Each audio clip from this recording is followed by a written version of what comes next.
Este, ¿se comparte la pantalla? Sí, Estamos viendo la de cáncer de pulmón, doctora muy Julia bien, Valle, y la escuchamos bien, doctora. muy bien, perfecto. Entonces, voy a empezar. Hoy les voy a hablar, espero que me dé tiempo de haberles hecho un resumen de todo el fascículo de la OMS acerca de cáncer, por lo menos epiteliales. Em, Esto, todo lo que voy a hablar va a ser de resecciones para biopsias, Trucut y citología. Hay otra terminología que utiliza la OMS a partir del 2015. Entonces, esto es para resecciones, aclarando. Me permití hacer como era para residentes que no son patólogos, hablarles un poquito de la histología para ver de dónde se originan estas neoplasias. Entonces, hagamos de cuenta que esta es una parte de bronquio, luego cuando ya se ramifica, es bronquiolo y posteriormente están los bronquiolos bastante pequeñitos que miden hasta 1 milímetro. Em, Vamos a tener los terminales y los respiratorios. Y luego los conductos alveolares y posteriormente los alveolos. Entonces, en esta parte de aquí que sería el bronquio, dentro del pulmón vamos a ver que va a estar revestido por epitelio cilíndrico, ciliado, pseudoestratificado, que va a tener diferentes tipos celulares. Entre ellos van a haber células ciliadas, van a haber células con microvellosidades que van a ser receptoras, que son las células de borde en cepillo. Vamos a encontrar células productoras de moco, que son las caliciformes, las células de gránulos pequeños y células basales.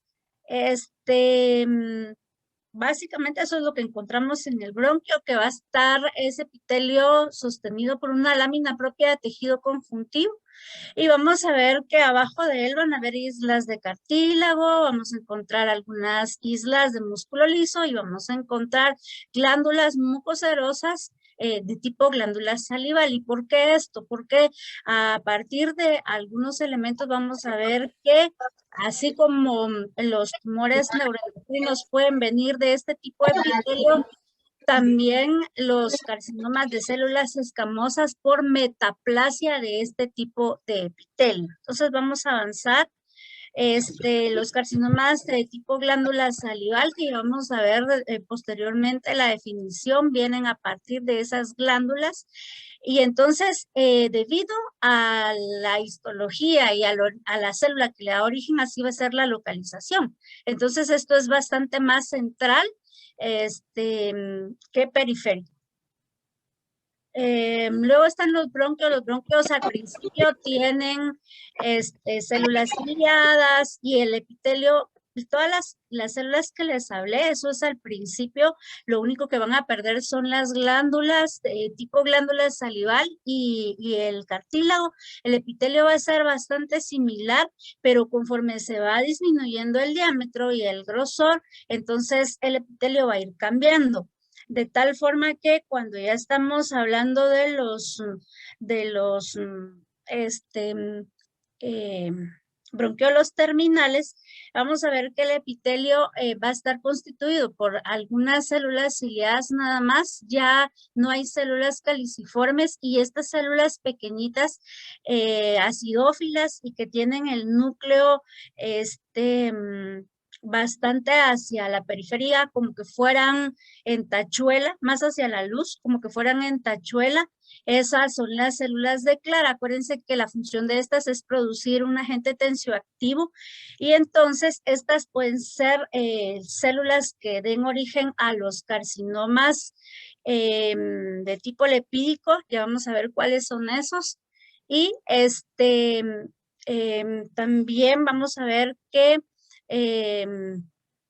más distal, la célula va a cambiar drásticamente para que surja el intercambio gaseoso en los alvéolos, en donde vamos a encontrar células aplanadas, que son las células escamosas o neumocitos, y aquí generalmente en las esquinas vamos a encontrar unas células de tipo secretor más prominentes, que son los neumocitos que van a producir el surfactante. Entonces, estos para intercambio gaseoso y los otros para surfactante. Cuando hay procesos irritativos, estos suelen ponerse un poquito atípicos. Entonces, no debemos de confundir esa atipia por procesos reactivos con los procesos preneoplásicos de los que voy a hablar posteriormente. Entonces, esto era así como llevarlos de la manita por todo el trayecto para ver de dónde surgen algunas de las lesiones que vamos a hablar. Entonces, la OMS en el 2015 aceptó la clasificación que ya había sido propuesta en el 2011 por la Asociación Internacional para el Estudio del Cáncer de Pulmón, en conjunto con la Sociedad Americana de Tórax y la Sociedad Europea Respiratoria. Entonces, ellos en el 2011 ya habían hecho una propuesta de cambio, porque desde el 2004 se estaba manejando una clasificación que ya no se adaptaba a, como todo cambia, ¿verdad? Algunos factores. Entonces, la OMS para los tumores epiteliales clasificó como adenocarcinoma. Ya vamos a ver las variantes que hay y los patrones de crecimiento. Carcinoma de células escamosas. ¿Por qué hizo este cambio? Porque se vio que a partir del uso de filtros en los cigarrillos y del cambio en el cambio de la manufactura de los cigarrillos, entonces los adenocarcinomas tuvieron como un boom y son ahora en la actualidad más del 50%, o entre el 50% y el 50% de los tumores diagnosticados. Luego le sigue el carcinoma de células escamosas, que no es que haya tenido un descenso, sino que al disminuir los factores de riesgo, entonces estos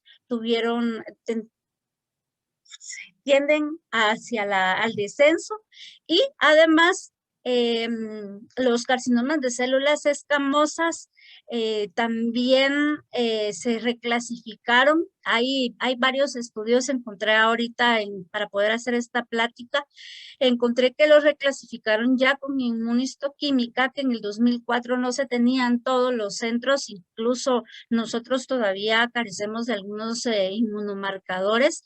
Entonces, aquellos carcinomas que eran sólidos eran catalogados como carcinoma de células escamosas, y ya con la inmunistoquímica fueron clasificados posteriormente como adenocarcinoma, y eso es lo que hace el cambio en el diagnóstico. Luego están los tumores neuroendocrinos.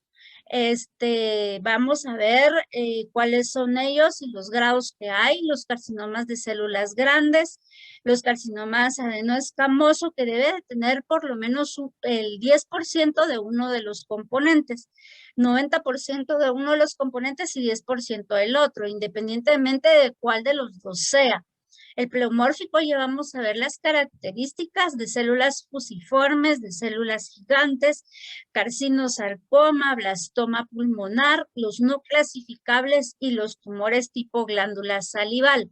Entonces, todos estos tienen un origen en las células que habíamos visto. Entonces, vamos a hablar de los adenocarcinomas. Los adenocarcinomas tienen lesiones precursoras. Aquí, en esta macro, por esta neoplasia que resecaron, que es bastante pequeña, si ustedes la ven con necrosis central, es blanco amarillenta y es bastante sólida. Los bordes son bien definidos. Luego nos encontramos con que en esta resección tenemos unas áreas un poquito más firmes y áreas menos esponjosas, que cambian de color, bastante periféricas. Hay 3 lesiones acá, entonces a los residentes de patología, si es que se conectaron, por favor, las resecciones pulmonares, todo cambio de consistencia, toda consolidación debe muestrearse y se deben muestrear, medir y se deben reportar a qué nivel están. Por ejemplo, a cuánto del borde quirúrgico, esta lesión que está en contacto con la pleura y esta otra lesión, a cuánto de la pleura y a cuánto de esta otra. O sea, ser bastante específicos y ponerlos en diferentes bloques y colocarles diferente especificación, porque ya vamos a ver los 3 tipos de lesiones. Aquí hay una lesión maligna, aquí hay una lesión premaligna in situ y esta es una lesión atípica, premaligna, pero que todavía no es un carcinoma in situ. Y ya vamos a ver histológicamente cómo es. Entonces, vamos a ver que el adenocarcinoma tiene sus lesiones precursoras, como que son la hiperplasia anomatosa típica, son pequeñitas, así como esta que está aquí, que no se ve tan consolidada, sino solamente es un cambio de color respecto al resto del parénquima. Generalmente son centroacinares. Quiere decir que cuando uno hace el corte es a nivel alveolar, donde uno va a encontrar la lesión, y lo que hay es una proliferación clonal de los neumocitos. ¿Se recuerdan ustedes cuando vimos la histología en el alveolo? Se miraba la célula bastante aplanada. Acá estamos viendo los neumocitos que están como cúbicos y algunos tienen cierta atipia, están hipercromáticos los núcleos y más grandes. Incluso algunos de ellos tienen un aspecto como que fueran las tachuelas, pero no las tachuelas que nosotros conocemos de metal, sino esas que parecen clavos pequeñitos, sino las tachuelas que tienen el plástico de colores en la superficie apical. Pues más o menos a eso se refieren cuando hablamos de que tienen esa forma de tachuela. Los septos se ven ligeramente engrosados, como que hubiese un poquito de fibrosis, y es un hallazgo incidental cuando a veces hay resecciones porque hay una bronquiectasia o hay algo más que las encontramos. Y como en este caso, que esta zona de aquí corresponde a hiperplasia adenomatosa típica y que la resección fue hecha por una masa sólida, ¿verdad? Ya con características malignas. Y encontramos esa lesión, pero debe cumplir con el criterio menor de 0.5 centímetros. Bueno, entonces, ¿cuál es el principal adenocarcinoma? El principal adenocarcinoma es el que tiene un patrón de crecimiento lepídico. ¿Qué significa lepídico? ¿De dónde viene? De lepidópteros. ¿Quiénes son los lepidópteros? Las mariposas. Y entonces, revisando qué significa para los residentes, significa que ese patrón lepídico es porque se parece a mariposa sobre una malla metálica. Entonces, cuando uno lo ve, ya vamos a ver el verdadero con patrón lepídico, con histología para que lo vean. Y entonces, estas características. Vamos a hablar del adenocarcinoma in situ. Va a tener un patrón de crecimiento lepídico puro. Es solitario. mide menos de 3 centímetros toda la lesión. Toda la periferia debe de ser de hiperplasia adenomatosa atípica y solo vamos a encontrar una región pequeñita que tenga este crecimiento lipídico puro sin invasión estromal, vascular o pleural. Si ya tiene una de estas, ya se vuelve adenocarcinoma con patrón lipídico invasivo. No debe tener ninguno de estos patrones. Los adenocarcinomas se han visto que pueden tener una combinación de patrones como el acinar, papilar, micropapilar, sólido, coloide, entérico, fetal o mucinoso. Ninguno de estos debe de tener esta lesión. No debe tener tampoco lesiones, células tumorales intraalveolares. Ya vamos a ver cómo se ven. Y el tipo celular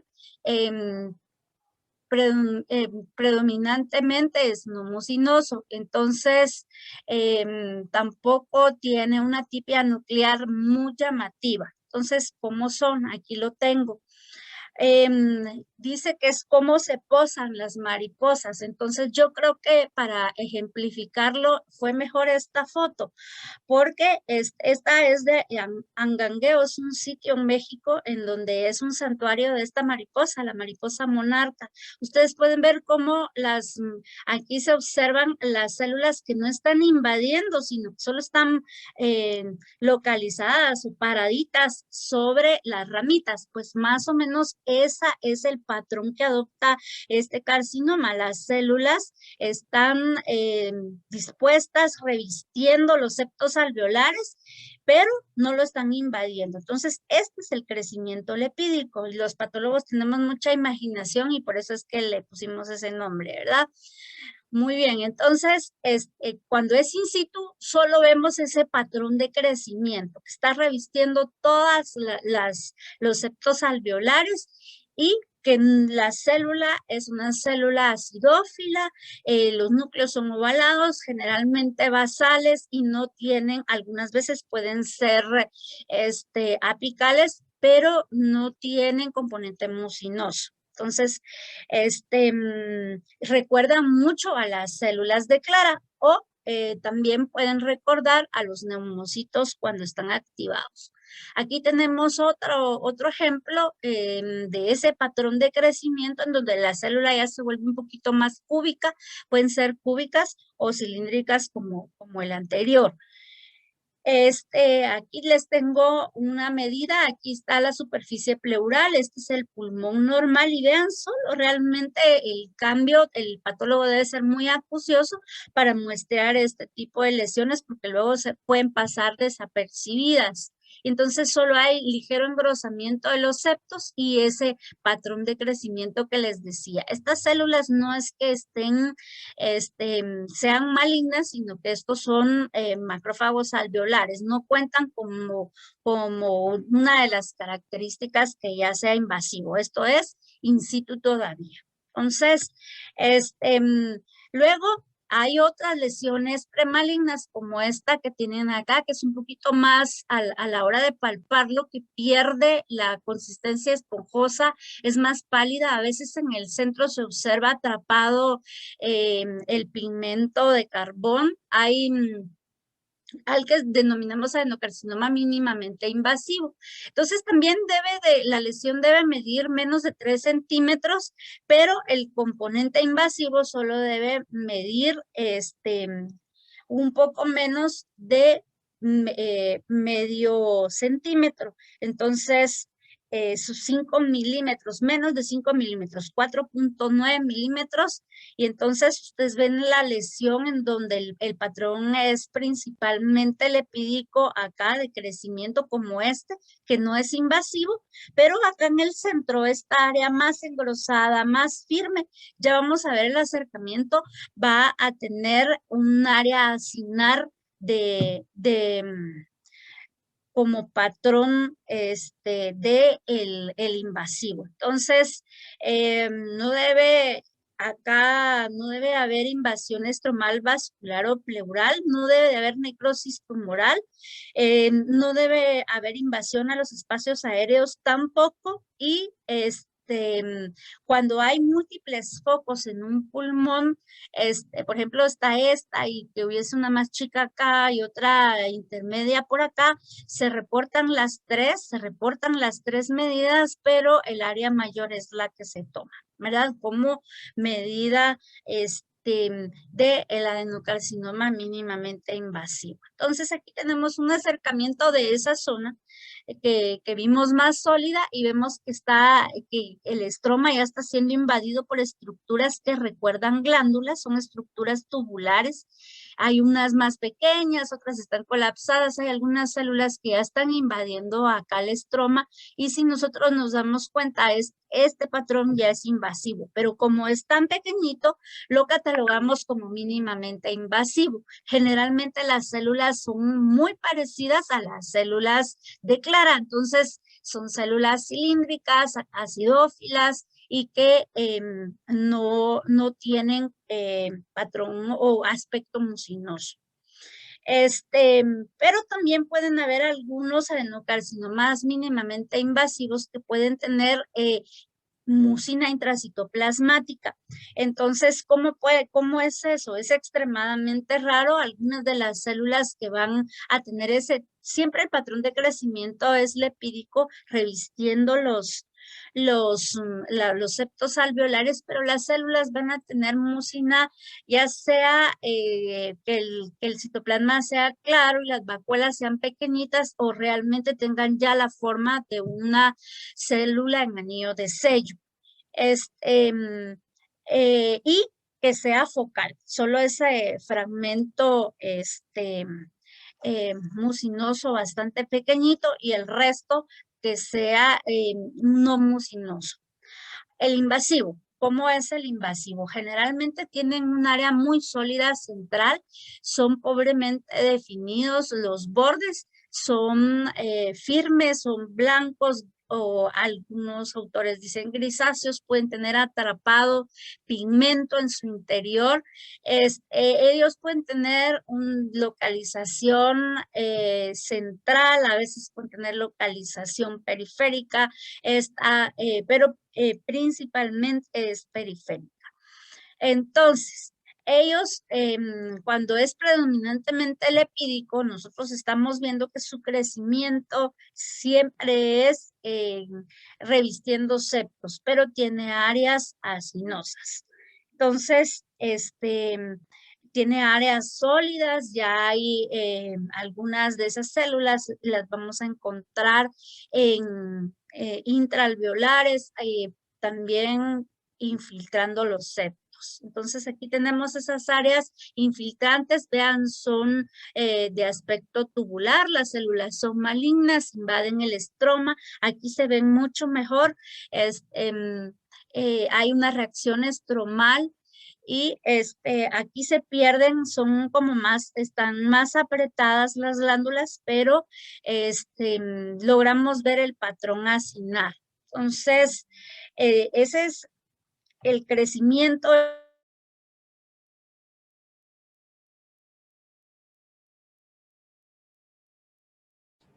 Nos perdimos, doctora Julia.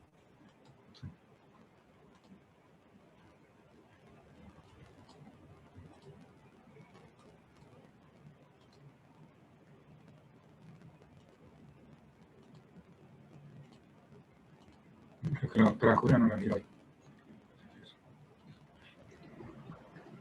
Como que se le fue la red, ¿verdad? Sí. Cabal, no se escucha.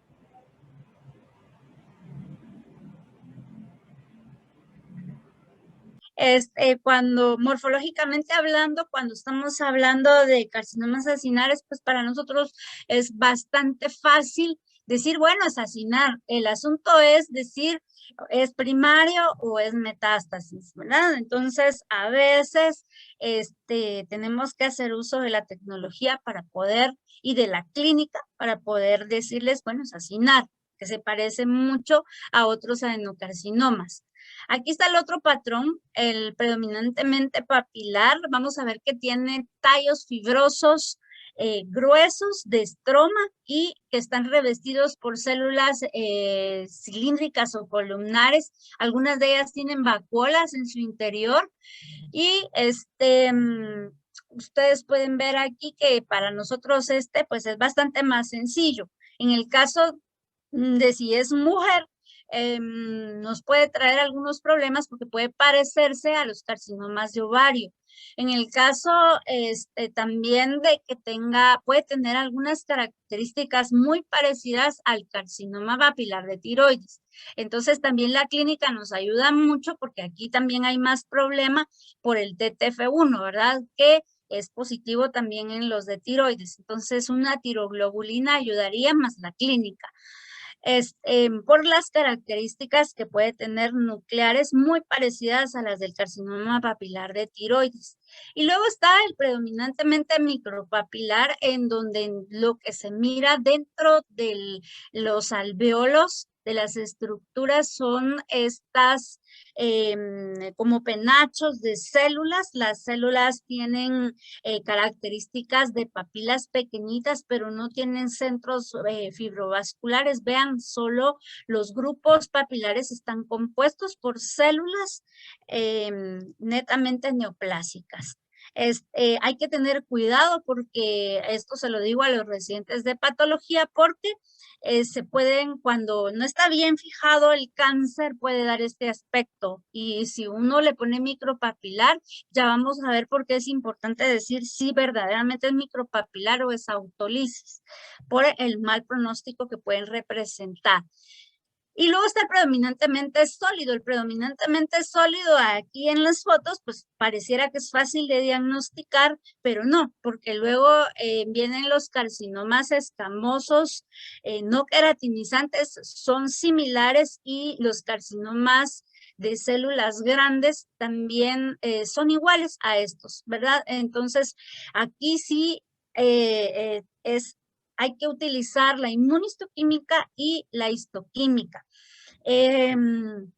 Ustedes se dan cuenta que son células poligonales que tienen núcleos pleomórficos, la cromatina es grumosa, gruesa, hay alta actividad de mitosis, y aquí uno se puede confundir porque a veces las células se ven acidófilas, otras veces se pueden ver claras, otras veces puede haber necrosis, entonces nos puede confundir y uno creer que se trate de un carcinoma de células escamosas, a pesar de que acá no se logran observar uniones intercelulares, pero la histología sola no ayuda. Tendríamos que hacer, como en este caso se le hizo musicarmín en el, pues musicarmín no tenemos por el momento, pero hay otras coloraciones para mucina.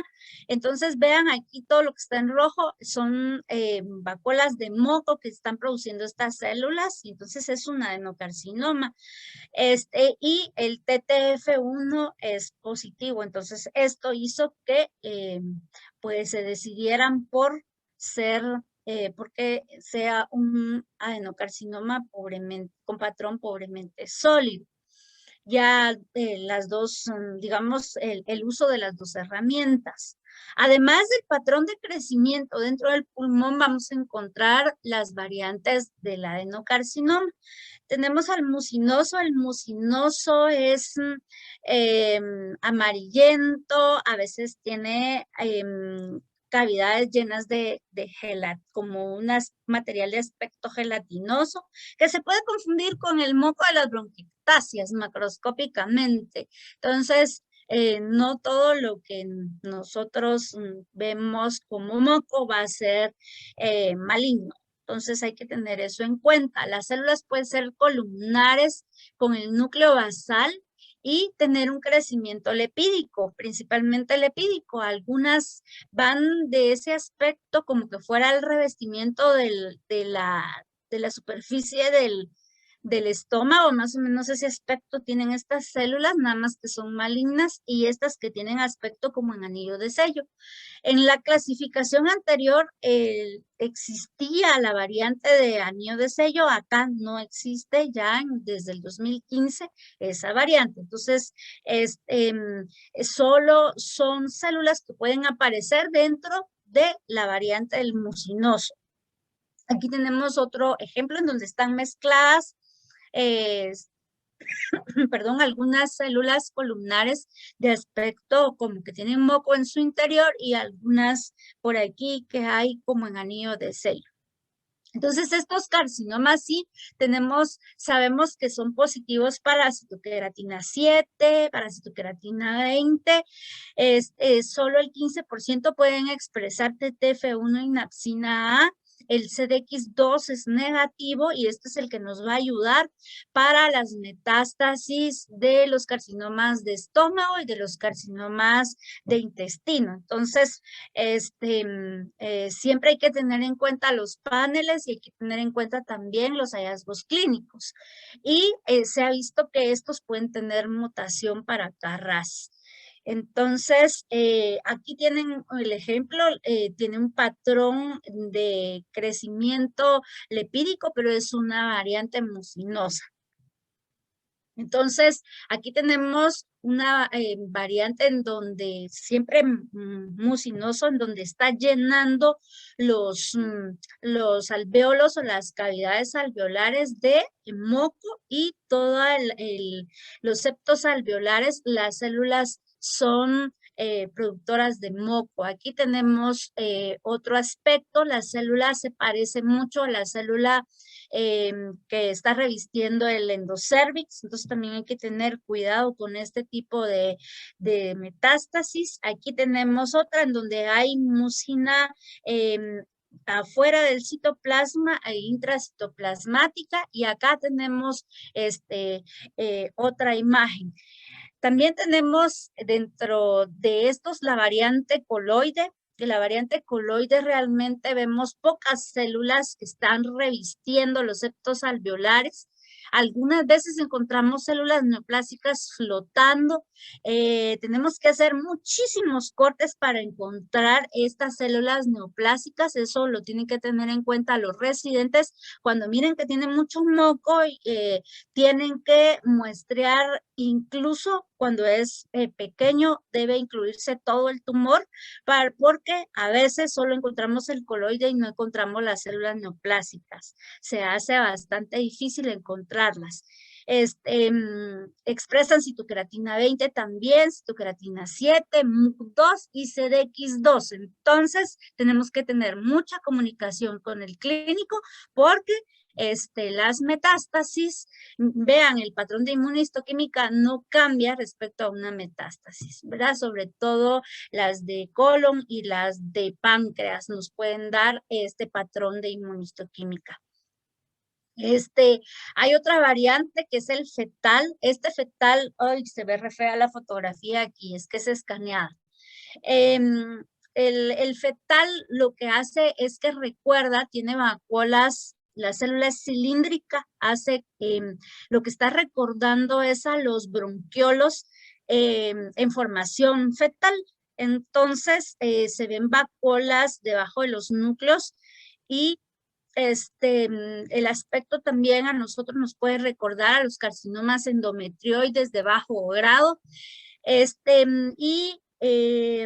Como este patrón de adenocarcinoma, a veces tenemos que ver muy bien los septos y ver el estroma, que no vaya a haber un componente blastemal. No confundir este fetal con, ya vamos a ver la otra variante de el blastoma pulmonar, y tampoco con el blastoma pleuropulmonar. Vamos a ver las diferencias cuando veamos el blastoma pulmonar. Entonces aquí solo son glándulas neoplásicas que recuerdan al endometrio para los residentes de patología o a los bronquiolos en formación. Entonces, ellos van a tener una expresión aberrante de beta-catenina, pueden expresar sinaptofisina y cromogranina, también van a expresar alfa-fetoproteína, glipican 3 y sal-3, los de alto grado, porque se van a definir como bajo y alto grado, igual que los carcinomas, endometrioides. Acá el de bajo grado tiene áreas escamosas como mórulas escamosas, mientras que el de alto grado no. Entonces, pues esto ya solo queda. Y aquí tenemos una fotografía en donde expresan beta-catenina de forma aberrante. También hay otras variantes, el intestinal y entérico, que si también uno no está atento y no sabe la clínica, se puede confundir porque parece metástasis del carcinoma de colon. No me dejarán mentir los residentes de patología que aquí dentro de las glándulas neoplásicas está esta necrosis, la necrosis sucia que nosotros le llamamos, que es bastante clásica del carcinoma de colon. Aquí, ¿por qué es sucia? Porque tiene detritos celulares y tiene neutrófilos. Y luego, aquí nosotros, intestinal, tenemos que tener la historia clínica porque y por inmunohistoquímica su expresión va a ser exactamente igual. Aquí lo tienen como la del carcinoma de colon, con la diferencia que puede expresar TTF1 y va a expresar napsina A también. Pero los marcadores intestinales como la bilina y el MUC2 y el CDX2 y la citoqueratina 7 van a ser positivos. Bueno, entonces, ¿qué es lo importante de todo lo que les he hablado de los patrones? Se cree que próximamente, cuando haya un nuevo consenso, se reagrupen o se reclasifiquen los adenocarcinomas de acuerdo a su pronóstico. Entonces, hay un espectro de los adenocarcinomas. Hablamos de los adenocarcinomas in situ que tienen muy bajo riesgo. El de predominio lipídico, que era ya el adenocarcinoma invasivo, que es de bajo riesgo. Los adenocarcinomas que tienen predominio acinar y papilar son de riesgo intermedio, y los sólidos y los micropapilares o los papilares, estos que tienen marcada tipia, o los acinares que ya son cribiformes, van a tener un alto riesgo de recurrencia. Entonces, estos, es importante tomar esto en cuenta, ¿verdad? Para el pronóstico. Todos ellos, los adenocarcinomas, aquí les quité una diapositiva porque también habían encontrado otro artículo en donde habla sobre el uso de la inmunistoquímica en cáncer de pulmón, pero se hace un poquito más extenso. Entonces, solo hacerles un resumen. Estamos obligados a hacerles de cajón TTF1, napsina A, citoqueratina 7. También en los sólidos, en el caso de los sólidos, les tenemos que hacer P40, P63. El P40 es mejor, es más específico que el P63.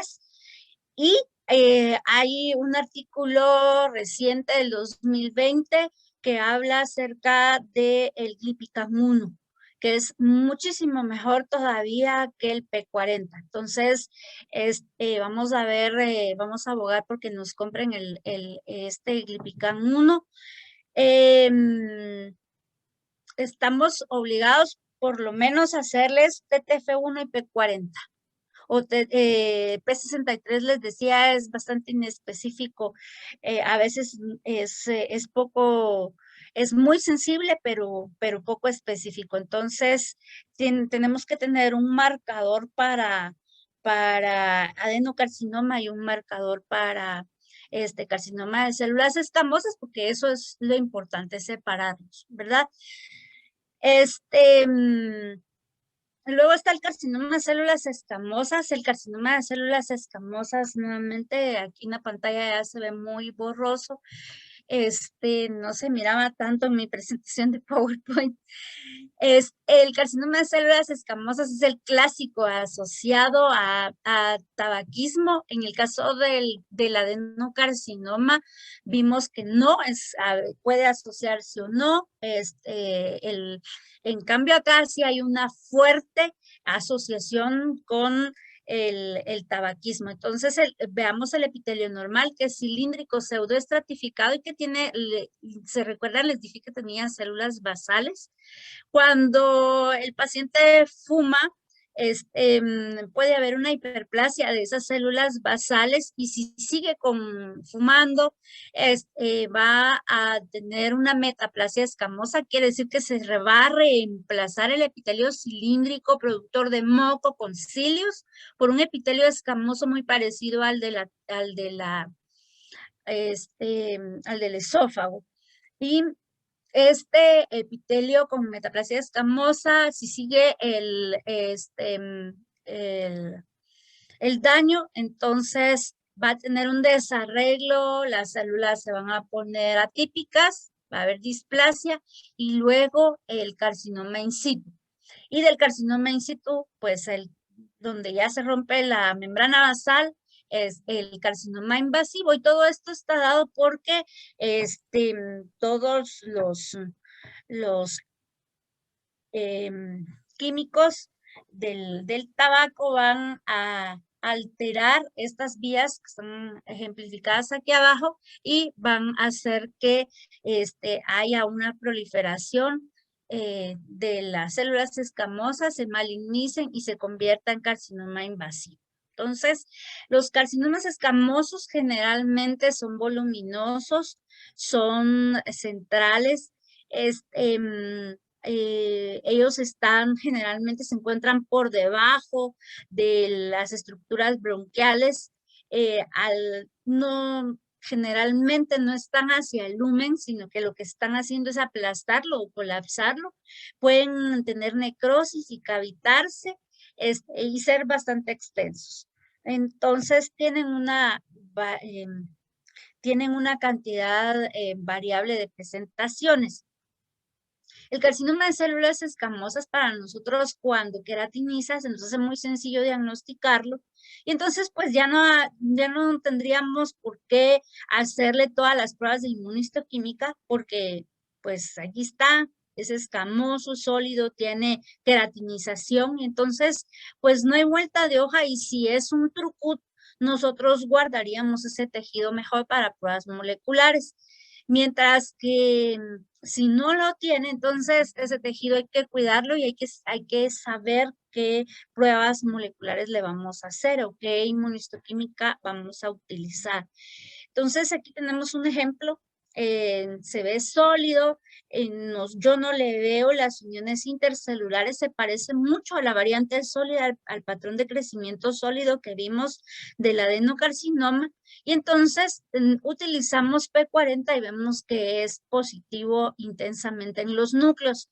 Se utiliza el P40 y el P63 porque es nuclear y entonces eso nos ayuda a nosotros es más fácil para identificar lo que las citoqueratinas. Pero les decía, hay estudios que el Glipican 1 nos puede ayudar, es incluso mejor que el P40. Acá, es un ejemplo de qué hacer con los carcinomas que no tienen queratinización. Pues aquí está el estudio, que les mencioné, que el Glipican 1 es bastante más específico para los escamosos.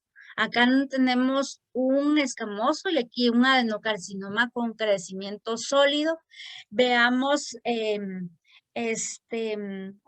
a veces, en algunos casos, las citocratinas nos pueden manchar, entonces vean los adenocarcinomas. Entonces, ¿qué utilizar? ¿Qué inmunomarcadores para no gastarnos el tejido?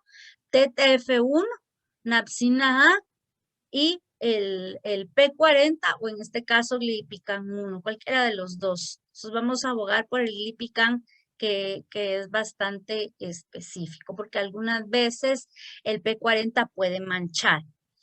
El carcinoma de células escamosas también puede ser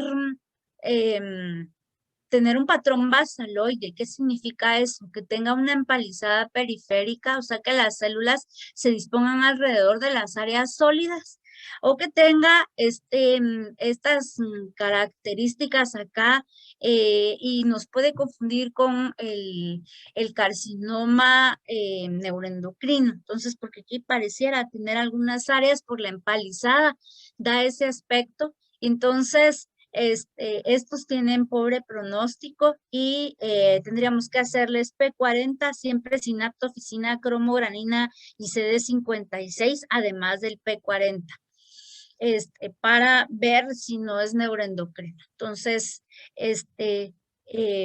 tiene peor pronóstico que el escamoso. Y luego están los neuroendocrinos. Los neuroendocrinos generalmente son voluminosos, son centrales, aunque algunas veces crecen hacia la zona periférica, tienen necrosis,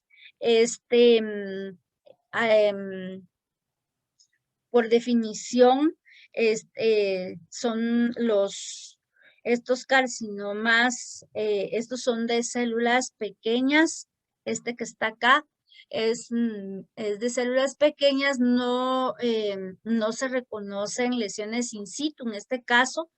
Se puede combinar con otras variantes de carcinoma en el pulmón y entonces estamos obligados a hacer la inmunistoquímica. Se asocia, lo vemos en fumadores y puede tener ese patrón de crecimiento como en cordones, a veces nidos, pueden tener necrosis y las células son bastante pequeñas. Algunas van a tener moldeamiento nuclear. Los bordes celulares son poco definidos, no se ve aquí tanto el citoplasma, puede tener algunas células fusiformes, tiene muchísimas mitosis y puede tener algunas áreas en donde las células recuerden el patrón neuroendocrino.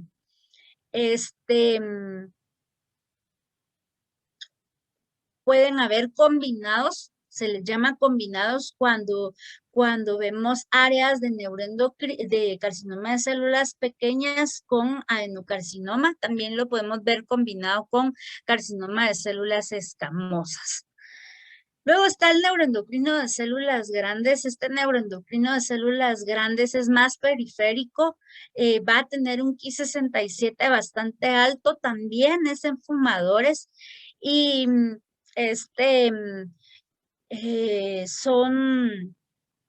estos van a expresar TTF1, sinaptofisina, CD56 y cromogranina. La napsina A usualmente es negativa y pueden tener, aquí la clínica es importante porque pueden haber síndromes paraneoplásicos. Generalmente dijimos que eran periféricos y en los lóbulos superiores y van a ser estructuras que tienen empalizada también en la periferia, entonces esto nos puede confundir, por eso es importante hacer siempre la inmunistoquímica. Aquí no podemos basarnos en la morfología. Vean la periferia de las células, de los nidos celulares.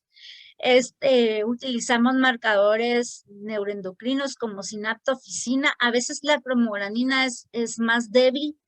Ki67 es bastante alto y luego entre los neuroendocrinos también está el tumor carcinoide. Aquí sí vamos a dividir al tumor carcinoide en dos variantes. Entonces, veamos, pueden ser en masas en blanco amarillentas con focos de necrosis. A veces se puede asociar moco, pero ese moco es por obstrucción. No es porque la masa esté esté produciendo el moco y ellos van a ser, la mayoría de las veces pueden ser centrales. ¿Cuáles van a ser las variantes? El carcinoide típico, que no tiene necrosis, y si nosotros contamos las mitosis, solo van a haber 2 por milímetro cuadrado. Este no se relaciona al tabaquismo y 1/3 de ellos pueden ser periféricos. Entonces, si nosotros vemos esas características histológicas, pues ya lo podemos clasificar, porque por inmunistoquímica van a ser exactamente iguales. En el caso del carcinoide atípico, tiene las mismas características clínicas, nada más que aquí tenemos muchísima actividad de mitosis y hay necrosis. Vean, esta necrosis parece como tipo comedo. Y aquí hay otra foto en donde hay necrosis, mucha mitosis. Entonces, ya no cumple con las características del típico, que son menos de 2 mitosis en 2 milímetros cuadrados. Aquí se pasa y entonces, y debe ser entre 2 y 10 mitosis por milímetro cuadrado. Si se pasa de eso, ya estaríamos hablando de ya no de tumor carcinoide, sino de un neuroendocrino de células grandes, o estaríamos hablando de o dependiendo de las células, si son bastante grandes, de célula grande, o si la célula es pequeñita, de células pequeñas. Y luego están los carcinomas de células grandes. Vean cómo la clasificación lo puede perder a uno. Estas células tienen características rhabdoides, se dan en hombres generalmente arriba de los 60 años, fumadores. Son masas periféricas. El diagnóstico es por exclusión y debe hacerse solo en resecciones. No lo podemos sugerir en las biopsias por Trucut, y se puede hablar acerca de ellos cuando no tenemos inmunistoquímica, pero uno le pone carcinoma de células grandes y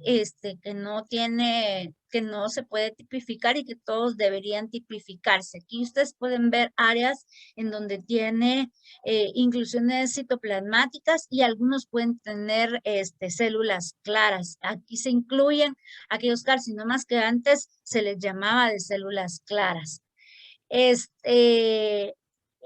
Con inmunistoquímica, estos de células grandes los vamos a llamar, aquí tenemos 3 cortes histológicos de 3 tipos diferentes. Vean cómo la inmunistoquímica nos puede ayudar. Acá tenemos un adenocarcinoma sólido, ¿verdad? Con patrón de crecimiento sólido, en donde el P40 es negativo y el TTF1 es positivo. Aquí tenemos un escamoso no queratinizante, en donde el P40 es positivo y el TTF1 solo está expresado aquí en un tejido normal ahogado. Y acá tenemos un carcinoma de células grandes en donde no expresa ni P40 ni TTF1. Entonces, cuando son nulos es cuando nosotros los podemos llamar así. Luego están los adenoescamosos. Aquí esta fotografía es la mejor que encontré porque tiene el patrón acá acinar y aquí el patrón escamoso. Son raros, solo del 0.4 al 4% de todos los tumores de pulmón. Se dan fumadores. Uno de los componentes, ya sea el escamoso o el adenocarcinoma, van a tener por lo menos 10%, si no un poco más. Siempre deben de hacerse en resección o sugerirse cuando uno lo encuentra en la Strucut. Típicamente son periféricos. Luego hay otro grupo, el pleomórfico, el de células fusiformes y el de células gigantes. Generalmente los pleomórficos son adenocarcinomas sólidos que tienen estas células muy grandes, son puros puros, son muy raros, ya les digo que pueden ser adenocarcinomas, se da principalmente en fumadores, es una masa periférica grande, en lóbulo superior tienen muy mal pronóstico. Generalmente no son puros, entonces se encuentran mezclados con los otros patrones. ¿Cuáles patrones son? O variantes, el de células gigantes multinucleadas y el de células fusiformes. Entonces, este sería el pleomórfico. Luego, imagínense, son bastante raros, pero bastante sencillos de diagnosticar por el tipo de histología que tienen. En el caso del carcinosarcoma, solo le debemos llamar en pulmón a aquellos tumores que tienen áreas de carcinoma y áreas de sarcoma. ¿Y qué sarcomas van a ser? Generalmente vamos a encontrar áreas de osteosarcoma, áreas de condrosarcoma como acá o áreas de rhabdomiosarcoma. Estas son las áreas, generalmente las áreas son sólidas, las del componente carcinomatoso. Aquí tenemos unas áreas en donde hasta queratiniza. Generalmente va a afectar muchísimo más a los hombres, son muy, muy raros. Es en fumadores, la localización generalmente es central y son muy agresivos. Y los blastomas pulmonares. Los blastomas pulmonares se recuerdan de el adenocarcinoma con variante fetal. La variante fetal tiene este tipo de glándula en donde tiene vacuolas, en donde recuerda a los bronquiolos en formación. Pero el adenocarcinoma fetal no tiene este componente que tiene acá este blastoma pulmonar. Este blastoma pulmonar acá, este otro componente que vemos, estas células pequeñitas, son el estroma es bastante primitivo. Es un adenocarcinoma de bajo grado, que son estos, más un estroma mesenquimal primitivo. Entonces, ellos van a expresar beta-catenina muy parecido a cómo, aquí está beta-catenina, muy parecido a cómo lo expresaban los adenocarcinomas fetales. Son menores del 0.1% de todos los tumores del pulmón. No hay predominancia de sexo, generalmente afectan la quinta década y son bastante diferentes al blastoma pleuropulmonar. ¿En qué sentido? El blastoma pleuropulmonar puede tener estas características, generalmente tiene más estroma mesenquimal y estos blastomas pleuropulmonares afectan a niños y son neoplasias mesenquimales, no son neoplasias como esta, que es epitelial. Estos tienen un pobre pronóstico y cuando son masas muy pequeñitas y dan metástasis muy rápido. Luego están los no clasificables. ¿Cuáles son esos? Dentro de ellos se encuentra el carcinoma linfoepitelioma light, al que antes se le llamaba carcinoma linfoepitelial, ya no debe de utilizarse ese término. Son solitarios, periféricos, blancos, a veces tienen atrapado aquí antracosis. Tiene mejor pronóstico que otros carcinomas de células no pequeñas. Están asociados al virus de Epstein-Barr.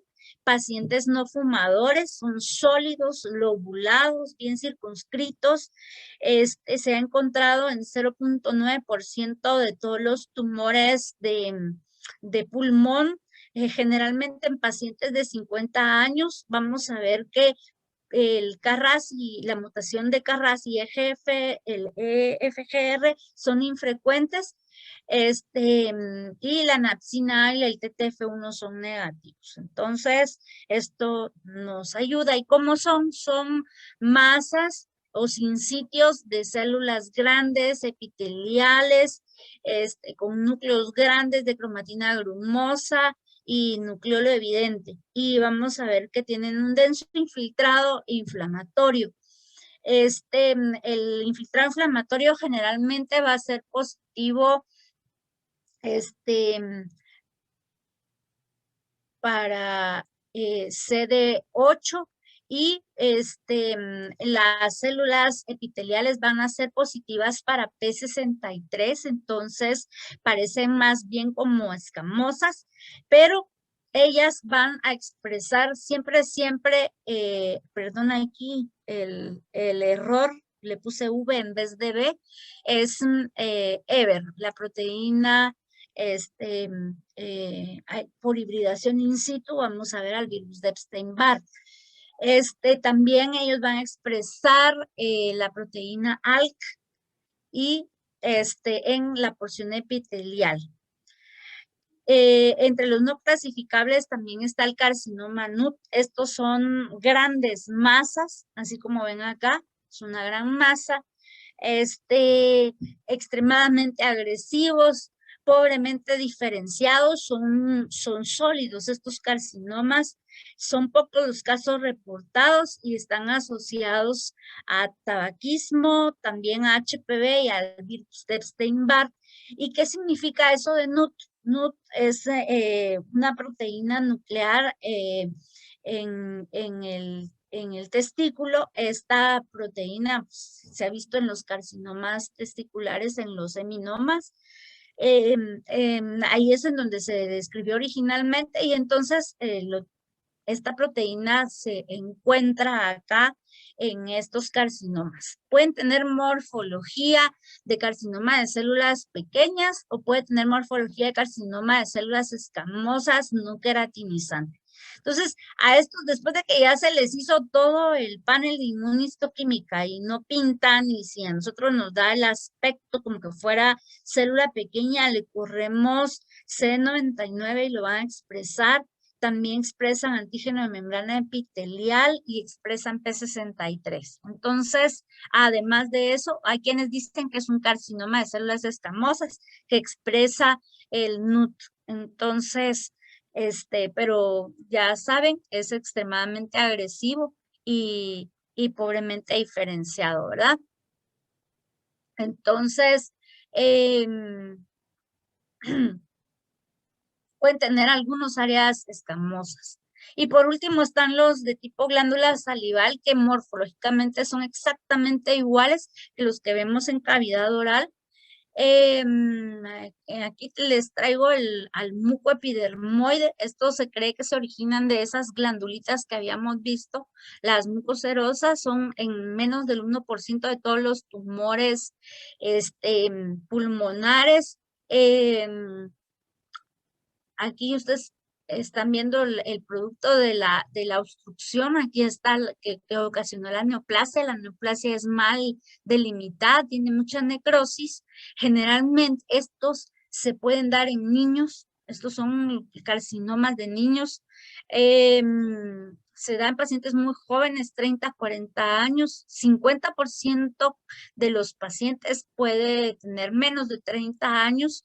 No tiene predilección por sexo, se dan no fumadores, crecen de forma voluminosa, de forma endobronquial, son centrales, se van a subclasificar de acuerdo a la morfología en de bajo y alto grado. Los de bajo grado son estos, en donde nosotros vamos a ver áreas escamosas bien definidas con algunas glándulas, mientras que aquí pareciera un carcinoma de lo sólido que está y que no vemos glándulas, parece, este es un poco diferenciado, parece un adenocarcinoma sólido. Entonces hay que tener en cuenta cuando tenemos los adenocarcinomas sólidos y le hacemos, ya no es tan fácil solo con las mucinas, ¿verdad? Porque estos pueden expresar mucinas. Entonces, tomarlo en cuenta y hacerles napsina A, TTF1 y citoqueratina 20, que aquí van a ser negativos, mientras que se recuerdan que la citoqueratina 20 y el TTF1 y la napsina A en los adenocarcinomas sólidos son positivas. Y van a ser positivos para P63 en las áreas, así como en parches, las áreas sólidas escamosas para P40, citocreatina 5, 6, citocreatina 7. Y luego tenemos los adenoideos quísticos. Estos van a crecer hacia la luz también, sin predilección por sexo, 50 años promedio, no fumadores, menos del 1% de todos los tumores de pulmón, van a expresar citoqueratinas, bimentinas, S100 actina y C117. ¿Por qué? Porque son una mezcla de células. Aquí vamos a encontrar células epiteliales y mioepiteliales, como las de las glándulas salivales, que tienen células mioepiteliales para poder sacar la saliva, entonces, o la secreción que tienen. Entonces, estos tumores van a tener esa mezcla de células, por eso van a ser positivos para estos marcadores. Su pronóstico es variable y depende del estadio en el que se encuentren. No es tanto por cómo crecen. Aquí tenemos otra forma, vean, son susceptibles de resección, se pueden quitar los fragmentos, así es como lo ven clínicamente ustedes. Esto es como lo vemos nosotros y miren en la histología muy bonito acá, aquí está el cartílago y aquí está la lesión protruyente. Aquí tienen el patrón de crecimiento, a veces puede ser sólido, pero algunas veces hace estas áreas como cribiformes. Por último, el carcinoma epitelial mioepitelial, que es más blanco amarillento, también puede ser endobronquial, es muy raro, es de bajo grado, no tiene predominio por sexo, puede afectar niños. Generalmente el promedio de aparición es a los 50 años. Generalmente va a ser curable luego de la resección, pero puede recurrir. ¿Y cómo se miran? Tiene áreas epiteliales, así como estas que están aquí, pero entre esas zonas epiteliales también vamos a encontrar algunas zonas por inmunistoquímica que van a marcar S100 y actina de músculo liso y C117. Aquí tienen estas áreas en donde pinta para S100 en las partes basales de la lesión. Entonces también es una lesión, por su nombre lo dice, epitelial mioepitelial, que que va a tener las células tanto epiteliales como mioepiteliales. ¿Cómo lo vamos a ver nosotros? Pues se puede confundir con los acinares, pero la secreción que tienen en el centro nos puede ayudar a orientar y que van a ser negativos. Si nosotros le hacemos napsina A y TTF1, pues van a ser negativos y van a ser positivos para los otros marcadores.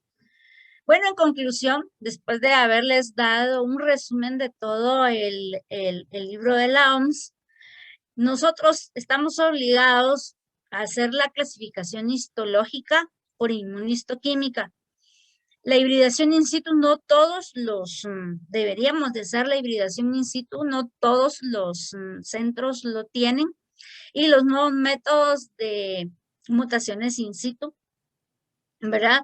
Que ya es toda la biología molecular, que no está a nuestro alcance en nuestro laboratorio. Les tenemos que integrar estos datos, informárselos para que ustedes hagan, tengan mejor pronóstico o ustedes puedan venir y hacer el pronóstico y tener la predicción de respuesta terapéutica. Entonces, basado en todo eso, existe un nuevo reporte de patología que lo vio el CAP, hace un reporte sinóptico. Nosotros estamos obligados a decirles esto. El Colegio Americano de Patólogos en el 2020 lo publicó y esto sería solo la histología. Aparte tiene su reporte sinóptico para la biología molecular, que como saben que no todos los centros lo tienen. Entonces, ¿qué les deberíamos nosotros de decir con la histología y la inmunistoquímica? Si el tumor es, el tumor es sincrónico o no. Si es sincrónico, si tiene varios tumores de diferente histología en una misma pieza, el procedimiento la lateralidad, el sitio tumoral, el tamaño tumoral, siempre se va a hacer de totalidad de la masa. El componente invasivo en el caso de los adenocarcinomas no mucinosos con patrón lipídico, ¿verdad? Siempre nosotros debemos de reportarles eso, la focalidad, si es una masa simple o si tiene varios nódulos. En el caso de si tiene varios nódulos separados, se deben catalogar como metástasis, pero son metástasis dentro del mismo lóbulo y se debe especificar el número de nódulos que hay. Los nódulos tumorales separados también o metastásicos en diferentes lóbulos, pero que sean del ipsilaterales, o los nódulos tumorales en lóbulos contralaterales, y los lipídicos multifocales también deben informarse y reportarse. También les debemos incluir el tipo histológico, el grado histológico en el caso de grado para los adenocarcinomas. Grado 1 son los lipídicos, los grado 2 son los acinares y los papilares, y los 3 los sólidos y los micropapilares, basados en aquella tablita que les enseñé. En el caso de los escamosos, grado 1 son los bien diferenciados o que queratinizan. Grado 2, los que tienen queratinización individual, y grado 3, los que no queratinizan. La diseminación en espacios aéreos la debemos reportar. Ahorita vamos a ver una foto de cómo se ve esa diseminación. La invasión a pleura visceral, que no es común y corriente, debemos de identificarla muy bien. Ahorita les voy a enseñar. Y la invasión linfovascular la debemos especificar si es a venas, a linfáticos o arterias. La invasión directa a otras estructuras, los márgenes quirúrgicos, y debemos de reportar la distancia que hay ya sea del tumor invasivo o del in situ, del margen. Los ganglios linfáticos, si es que nos los envían, la extensión afuera del ganglio linfático, si ya recibió tratamiento y el efecto del tratamiento, o sea, ustedes nos deben de informar si recibió ese tratamiento y si está asociado a algún hallazgo patológico que no tenga nada que ver con el cáncer. Aquí esto es una invasión a la vía aérea. Vean, aquí está la vía aérea normal, aquí no hay cáncer, y aquí está un nidito neoplásico.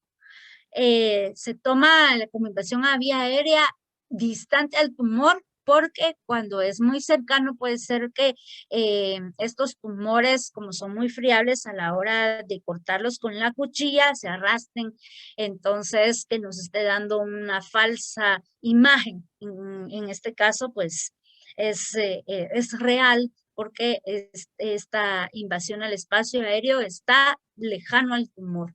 La pleura, la invasión a la pleura. En el ICSNI en Guatemala tenemos esta tinción que antes la teníamos, que es la tinción para fibras elásticas. Resulta que la tinción para fibras elásticas, pues no se puede importar a Guatemala porque requiere permiso especial, y pues por alguna razón, no nos la quieren comprar los de Roche, Roche son los que la comercializan, y pues desgraciadamente no la importan. La tinción para fibras elásticas es esencial acá en la invasión a la pleura, porque tendríamos que ver, la pleura tiene dos capas de fibras elásticas y hay una más gruesa. Cuando el tumor atraviesa esa área más gruesa, que es la que está aquí teñida en negro, esto que está aquí, esta, entonces, y aquí están las células tumorales, aquí nuevamente las células tumorales, y aquí está la tinción de fibras elásticas. Esto nos indica que sí es una verdadera invasión pleural. Si no atraviesa esta capa de fibras elásticas, no es una verdadera invasión pleural. Entonces, y eso es importante definirlo. El CAP es parte de lo que el CAP dice que debemos reportar. Y bueno, pues lo otro que deberíamos de incluir en nuestro reporte, pero que no lo hacemos, es que a todos los adenocarcinomas les deberíamos de hacer este, mm, esta, estas pruebas moleculares para BRAF, para EGFR, para CARRAS, para TP53, para MET, para HER2, para MYC y para ROS. Entonces, según la Organización Mundial de la Salud, deberían de hacerse, ¿verdad? Principalmente a los adenocarcinomas. Y acá encontré esta guía para seleccionar a quién se le debería de dar tratamiento basados en estos test moleculares. Yo se la recomiendo que la bajen, está gratis. Yo les hice aquí un resumen de qué es lo que dice esa guía acerca de estos marcadores, que qué genes nuevos deben probarse en pacientes con cáncer de pulmón, el ROS1. Se podrá utilizar inmunohistoquímica para detección de ROS1. Sí, pero debe confirmarse siempre con patología molecular. En el caso de ALK, sí ya está aprobado en consenso, y se deben incluir BRAF, RET, HER2, CARRAS y MET. Antes se hacían solo en como en pacientes para estudio, pero ahora ya lo recomiendan para hacerlo como de rutina en la clínica. Y cuando son negativos para EGFR, ALK y ROS1. Entonces, ellos lo que dicen es que deberían de utilizarse los paneles ampliados.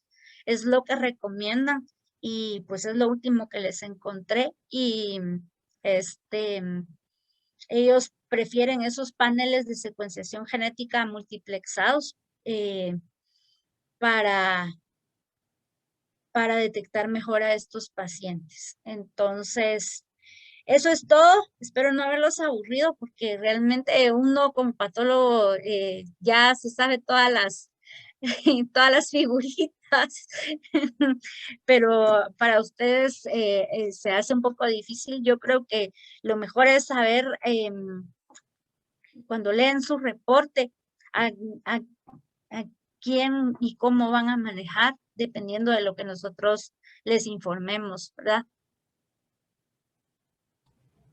Entonces, no sé si tienen algún comentario o pregunta.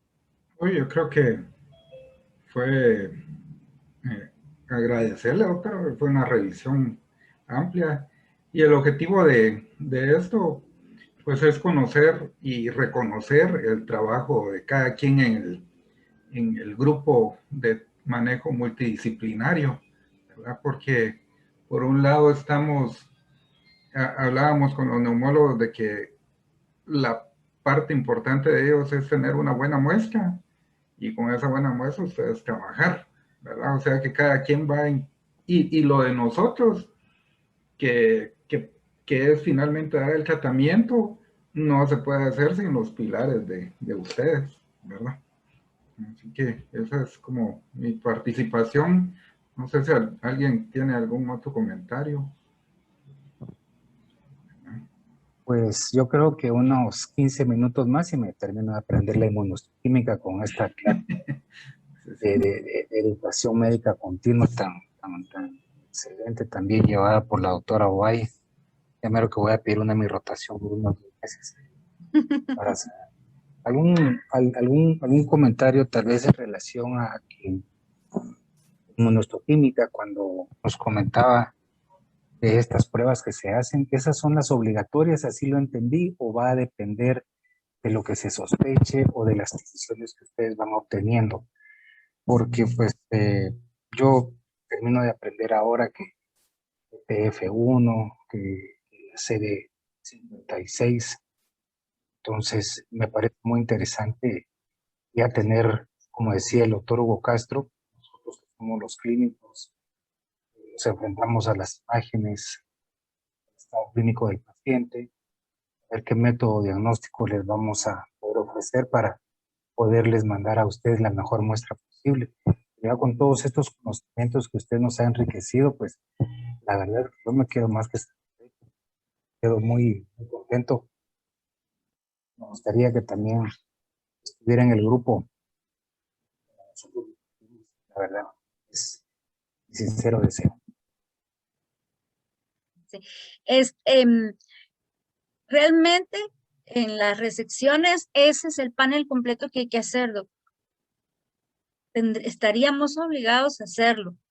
Cuando es pequeñito, hay otra forma de informarlo. Cuando es por citología, antes no se incluía para pruebas moleculares la citología porque se decía que estaba mal fijada porque iban alcohol, pero ahora ya han mejorado las técnicas y han logrado recuperar el material genético.